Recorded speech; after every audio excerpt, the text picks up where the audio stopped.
Hey guys, I hope you're doing well. We're looking at a really interesting electric bike today. It's more like an electric moped or motorcycle or something. I get contacted by companies all the time like, hey, check out our bike. And I kind of just pick them up randomly, you know, it's something that appeals to me, and this one stuck out visually. It looked like they had done something kind of unique and done a really good job. This is the C3STROM Astro Pro. And I did ask them, like, what's with the name? What does that even mean? And they said, you know, the C3 is like class 3, and then the Astro name, it's like space, it's futuristic. This is the Pro model, so it has a 20 amp hour battery pack instead of 15 amp hour. So it's a little bit lower capacity. Otherwise, they're basically the same.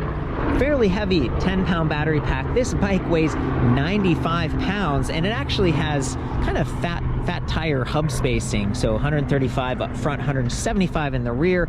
These tires, they really stand out, you know, 20 by 4 1/4. They're extra thick. They're kind of motorcycle inspired, and apparently the frame, look at this, it's like hydroformed aluminum with some really cool accents. That's not really functional. That's sort of like on the hood of a Subaru or a Toyota pickup or something like that. Nice gusset welds.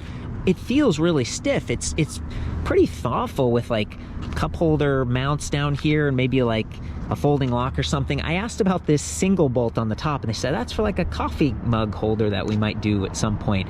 It only comes in one frame size, 2 colors, so this is sort of a gunmetal gray or something like that, or there's silver, which might be a little bit more visible. I care a lot about safety, so I'm looking at it like, you know, is it reflective? The light, the headlight is enormous. It's got this running light, and then there's like 2 modes when you activate the center. It's got turn signals here, like you'd see on a moped, and then we've got a really nice rear light as well, which goes bright when you activate the brakes, and it gives this nice little pattern whenever you activate the turn signal. There's some decent utility here with this optional rear rack, where apparently you can mount a second battery pack, but it's also got some openings for panniers and then like a bungee loop down here, some nice blockers. But if you wanted to mount a child seat back here, I don't know if you'd be able to. It would definitely block this rear light compared to having, you know, a rear light here that's not being compromised by your bags and stuff. You could possibly put a trunk bag here as long as it wasn't too tall. They custom made these fenders, these plastic fenders. They really resemble motorcycle fenders to me, and they've worked well. They're quiet, they've got decent coverage. I was turning and trying to see like, okay, is my foot gonna collide with this if I'm actually pedaling? Didn't seem like it. The wheelbase is pretty wide, so that was one of the challenges I had. This doesn't actually fit on my car's rack, and even if I do remove this 10-pound battery pack, we're still at 85 pounds, and I was just like, oh, this is too much. It doesn't really, it's kind of hanging off. So again, to me, this is a little bit more of a motorcycle, but they are checking the box. It's got pedals here, 170 millimeter forged aluminum alloy crank arms, nice Welgo pedals. I like these. 52 tooth aluminum chainring. And then back here, they're actually using a decent freewheel. This is DNP, nickel-coated, 11 to 34 tooth. So they do have that extra large low gear, which is very important when you're riding on a bike that's heavy like this, if the battery did run out on you. Shimano Altus, so this is the second step up in the Shimano line. It's kind of a basic derailleur. It hangs pretty low. There is the possibility of like ground strikes here, a curb strike if you're going off, or a log or something. Definitely pedal strikes as well. If you're turning, you're kind of leaning this way, the pedal could hit the ground and send you off balance. So be careful. The bike's very powerful. It's using a Bafang hub motor. They said it's 750 watt nominal, 1000 watt peak, and I believe it. You can hear this thing when you're going, even though it's kind of enclosed inside these Bafang cast aluminum alloy rims, front and rear matching. They tend to be extra sturdy compared to spokes. These spokes are lighter, and you get a little bit of flex in them. You can true them. These are just set it and forget it, but if they do get bent, you might have a bit of a problem. No quick release or anything. This is 10 millimeter axle with nuts, 12 millimeter slotted axle with nuts in the rear. And I was looking at this like, oh, is there a torque arm, or, you know, how is this set up? I guess it's just thick enough aluminum alloy that that should be enough so that you don't chew into the frame. I haven't had any problems, but I'm not really going nuts with this thing. Great kickstand position. You're not going to get pedal lock or anything. Seems a little bit adjustable, and it seems to be okay, but given the weight of the bike, it's like you want that kickstand to hold up. excellent hydraulic disc brakes, 180 millimeter rotors, front and rear, quad piston calipers. These are sort of moped or motorcycle inspired. Again, I didn't see a specific brand there. And we've actually got some co-branding up here. So they're C3. So they've extra large mineral oil reservoir. Even got 3-finger levers with the ball end. That's important for like kind of a motorcycle inspired product. If you were to crash, you don't want a sharp lever that could impale you. So that's what you usually see on a motorcycle. Locking flat grips. I'd call this a mid-rise with a little bit of back sweep and even down sweep, so it's a comfortable ergonomic position. You can rotate them forward or back to change your reach. Double crown suspension fork. This is a spring fork with compression lockout on the right, preload, so you can preload for your body weight and the weight of the bike on the left. Decent travel, 120 millimeters. It's designed to handle the extra weight of the wheel, the tire, the higher speeds. They also have bumpers on this, so as you turn the bike, if you're oversteering, you're not going to damage the frame, which I appreciate. I didn't see frame protection down here. We were talking about the wheelbase on this. It's kind of a longer bike. This chain could definitely touch and chip that nice paint over time. It'd be nice to see a plastic sticker or something. And then, maybe a nicer derailleur or something just to keep that chain tight because it is so long. Inside the bottom bracket, there's actually a cadence sensor with 24 magnets, so it's very responsive. It starts and stops very quickly. The controller has 18 MOSFET, 52 volt. It's 28 amps of current, so it's definitely rated higher than what I'm used to seeing to handle the additional power and heat. And by having it separate from the battery, it's going to run a little bit more efficiently. And then the battery weight, though, a little bit high on the bike. It's fairly centered. I lifted the bike to weigh it. This is a 52 volt, 20 amp hour, so it's over a kilowatt hour. We got the little charge level LED readout, the locking core here, and it slides forward and then kind of down. You have to take the keys out before you can slide the battery, because otherwise they'll collide with the frame. Maybe you want to leave this section open if you're planning to take that battery on and off, whether it's to store it in a cool dry location, maximize the lifespan of it, or because you happen to lift the frame upstairs or do something like that. I can imagine if I had a bottle cage there or some folding lock accessory, that would probably be enough room. If we come over to this side of the pack, we've got the charging port here, this little rubber cover. It's high, it's easy to reach. It's on the right side of the bike, which I appreciate because the bike kind of tips to the left with the kickstand, and then the on-off button. But I want to show you the charger real quick here. This thing weighs about 2.5 pounds. It's fairly large. It's got the interesting kind of proprietary plug interface, 4 amps, so it's going to charge a lot faster than the standard chargers I'm used to seeing. They're only 2 amps, so even though we're dealing with over a kilowatt hour of capacity, maybe it's 5-6 hours to fill the thing from completely empty. Ideally, you don't want the battery to go completely down. You want to keep it between 20 and 80%, keep it cool, keep it dry. And this is the manual. I feel like they did a really good job on this. There's some nice pictures. It's really well labeled. Look at that. Here's how the bike came. It was kind of taped up, didn't really have any damage. It was just heavy, a little bit of work to get the thing set up, the pedals. We had some tools, everything you need. So this thing is $26.99 USD. I was trying to learn a little bit about the company, and they said, we're an international team. I spent like an hour and a half on the phone with these guys, just asking different questions. I spoke to 2 different team members, and I spoke to a representative in the United States who says, we've got a warehouse here in California, and then we'll offer free shipping to the United States and Canada, which is kind of cool, and they'll have like a year-long comprehensive warranty. Most of the hardware on this seems pretty durable to me. As cool as this bike is, there are some trade-offs, and I've got a more traditional bike over here. This is the Dost Cope. I actually really like this bike because it has a throttle. It has adjustable top speed.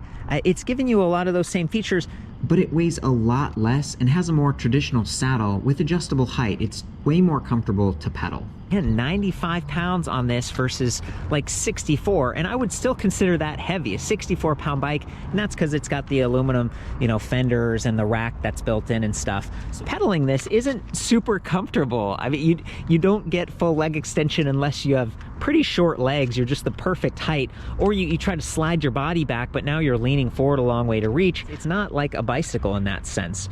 And if we look at the shifter up here, it's flipped upside down. So this is a Revo shift from Shimano, and the label is upside down because they put it on the left, because the right hand side has the twist throttle, the turn signals, the lights, the horn. Again, it's like, this is kind of a motorcycle setup. A more traditional bicycle setup is like this, where you have the trigger shifters, and I like these because I can use my thumb on both of them, then I can have my fingers up here free for braking.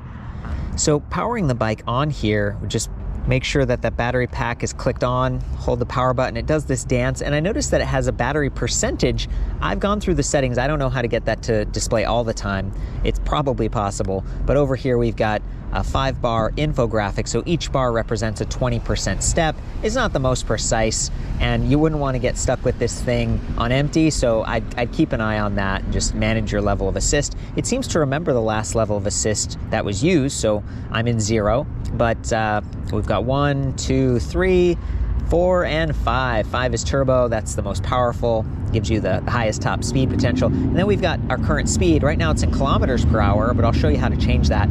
Then down here we have like the distance, so odometer or trip distance, and over here we have max speed and average speed. And they kind of go back and forth, they alternate. I love that this thing is transflective. It's pretty bright and easy to read, even though we have direct sunlight. And if we take it inside, we're gonna get this faint glow, kind of a green color. It looks really nice. It's a pretty cool display. Of course, you can swivel this a little bit. There's enough room up here to reduce the glare. Over here on the left, if I hold minus, we'll get walk mode. The bike just kind of limps along, which would be great because it is fairly heavy. Maybe you've walking through a park, it's crowded, or you've got a rear rack that's loaded up. If we tap the power button, that's how we activate the headlight. And then over here, you can go from regular or high beam. We got the turn signals, which is nice. Doesn't make any noises or anything, but that's how it works. And I kind of wish I could see it, but I guess that might be distracting. And then that really loud horn, it's got like a little electronic speaker in the back of the light, so it's right there. You can hear it pretty well. I kind of wish that was directed outward a little bit more, but yeah, I can see right behind the light there's like a little grill. And if you hold the M button, that gets you into the settings menu. So the first one, P01, that's where you change from miles per hour to kilometers per hour. I'm gonna leave it in miles per hour. We press M again, it takes us to this password, which I think is 1919. Okay, and now we can change the wheel circumference, our top speed. This is just 0 or 1. And you can adjust this in the app too. So it's like on-road, off-road, 28 miles per hour, 32 miles per hour, and then P04. So this appears to be Bluetooth. So there's no Bluetooth connected. That's the app. And then I don't know what this last one is. It doesn't even seem adjustable. There's one more thing I want to call out. If you press the M button, it turns the USB port on or off. And that's located below the button pad ring on the left. It's just really crowded right there. It's hard to reach because of the brake lever housing and the twist shifter cable. I don't think it's super useful. And to be honest, even reaching the button pad, you kind of have to stretch your thumb to go across the twist shifter. There's a little bit of a compromise. And the twist shifter is flipped upside down because normally that's on the right side. But in this case, they used a twist throttle on the right. So that's it. Those are the settings on display, but there's more that you can do in the app. So I'm inside now. I thought it would be easier to show you the app. I do want to point out that while the display boots up, it did appear that it could show battery percentage, but I've gone through the settings. I wasn't able to figure it out there. So I've launched the app now. It's using Bluetooth. You can see the Bluetooth icon on the display. It's connected. It was very easy to connect it. It found it very quickly. So it says our odometer, how far it's gone, battery percentage on the app versus the 5 bars over there. Map, which is kind of cool. It just comes up and, you know, start riding and it records your trips. And then over time you can see your ride history, pedal assist level, I guess you can set that there. And then riding class, we're in class 3 right now, but this is where you can unlock it and go off-road, and you get this nice warning. It says this e-bike will hit a max speed of 52 kilometers per hour, 32 miles per hour. Please note that this mode must only be used on private property, cannot be used on public roads. So, you know, good for them. So we'll cancel that. And then battery info. Battery info is really cool. It actually gives you a lot of feedback about, you know, the voltage, the temperature, the full capacity, number of charge cycles, last charge. So you can really check this out and you know, determine what, if you're buying the bike used, a lot more information about it. So starting off for a little ride here, I'm in the lowest gear and I have 0 assist. So this is just me pedaling. Yeah, it's a little bit tight up here. It's doable, you know, if you completely drain the battery pack, you just kind of limp home. It rolls really efficiently once you've got it up to speed. And then you can raise the assist level here. So we'll go to level 1. Whoa.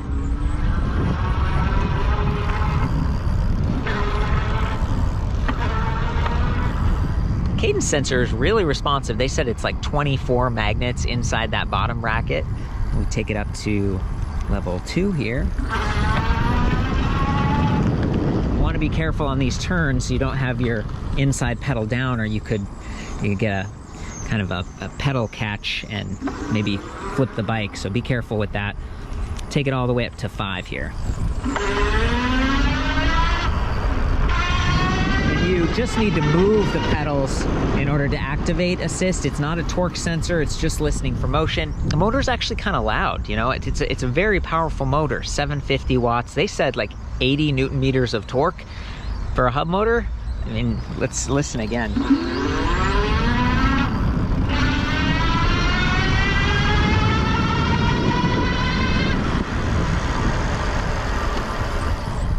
You can see the bike dive when we brake, just because there is a lot of weight here. The suspension fork, even though it's just like a spring fork, it feels really nice, really smooth, good actuation, pretty buttery. Body position's fairly upright, pretty comfortable here. I'm able to look around, shift it down.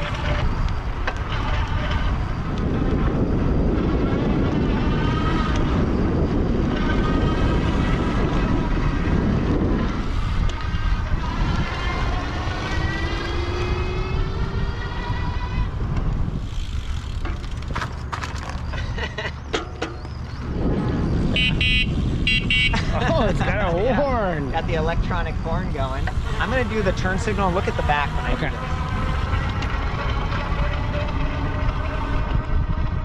this. There's the front turn signal. There you go. But yeah, the chain is kind of like wah, wah, wah. Yeah. All right, here we go. Good luck. Ride safe.